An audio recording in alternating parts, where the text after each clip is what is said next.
Hello, everyone. This is Cody Lee of BlackCatBooks.org, author of I, the Dragon, Cruel and Beautiful, Rabbit Hole, King DL, Lauren Foray, Grim Clover, Internet Blood Sports, and the upcoming Jaw of the Dragon. One of the things I have been wanting to talk about for a while is like the Pretendo JRPG agenda.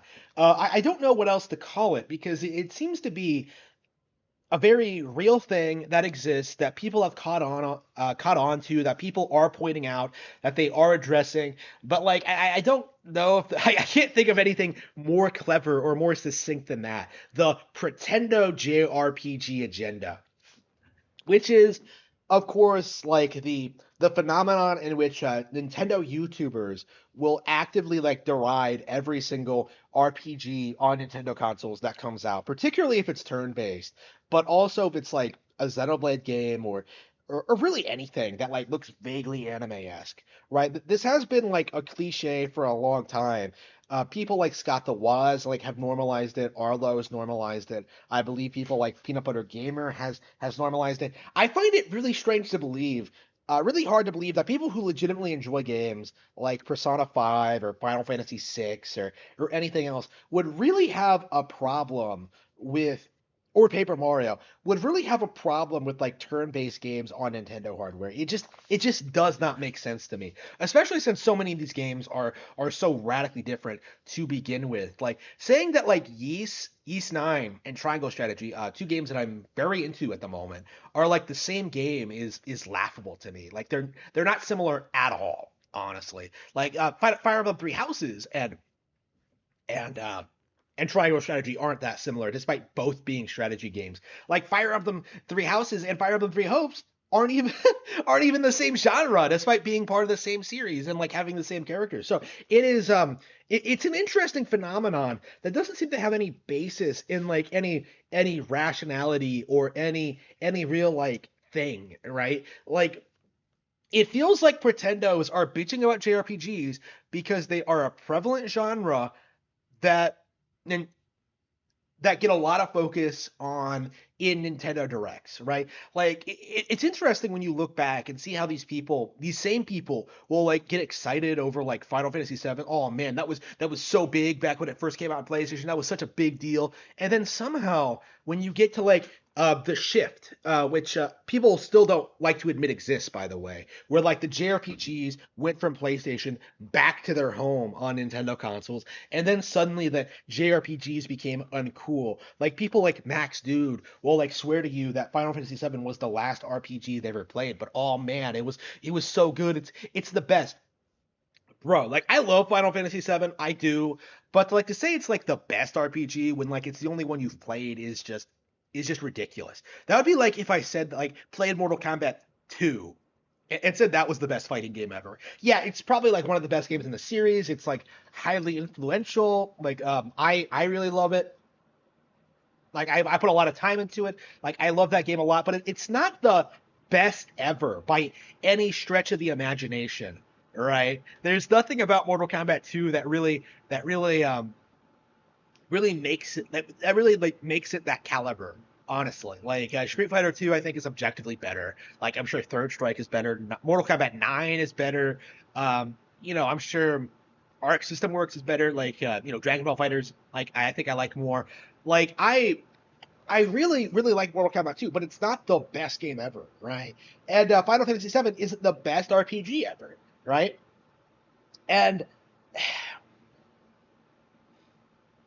after the shift, after JRPGs stopped being so prevalent on on PlayStation consoles and started coming back to Nintendo consoles. It started in like 2006 with games like Bad Kaitos Origins and Fire Emblem Path of Radiance, but like it's kind of escalated since then.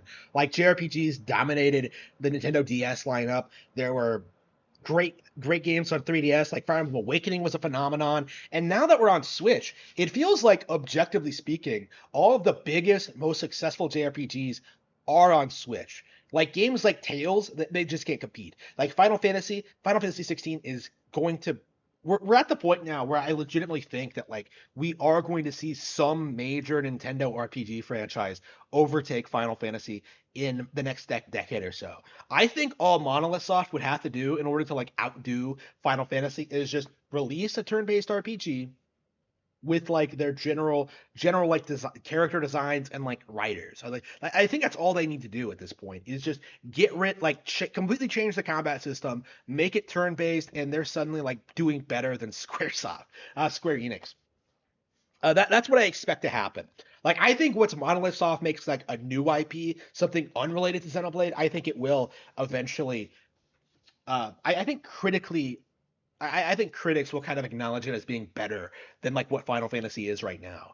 Right, like sales, I think Final Fantasy is only coasting by on like its brand name at this point. Like nobody actually likes the games, nobody enjoys them, nobody plays them really. I I feel as if like the only thing keeping it relevant is the brand name, and like that has been eroded over the past 20 years, and I think it's going to come to a head with Final Fantasy 16. I do think Final Fantasy 16 in a lot of ways is going to kill it. I would argue 15 killed it. I would argue that like 13 like put the knife in, but like I would I would argue like the series has been like on a death spiral since like 10-2, but I think 16 is like going to be that game that kind of like establishes that like yeah what Square is doing is can't compete with what Nintendo is doing. But like what I'm seeing from the Pretendos like when it comes to like the agenda is that like they don't appreciate the genre. They don't even try to like appreciate the genre. All they see is a bunch of games that are getting in the way of like the real Nintendo announcements. That's what I've been seeing a lot of. Like it feels like the Nintendo Direct equivalent of like Smash roster fagging, right? Like how dare these anime characters get in instead of like Scrimblow the scraggly squirrel, right? Like how dare Conquer not be in? How dare like a Chibi Robo not be in? Like, how dare there not be a disaster day of crisis level? Like, I, it seems to me that like these guys don't like the fact that that games outside of their comfort zone exist. That these games do have audiences, that they are popular, that they do have like a following, and rather than like kind of appreciate these games for what they are, they just kind of like reject them wholesale, really for no reason. And like it is it is downright disgusting to me. I think people like this need to be called out more. That's been like one of the big driving forces on my channel actually is that like I really don't like the what these guys are doing.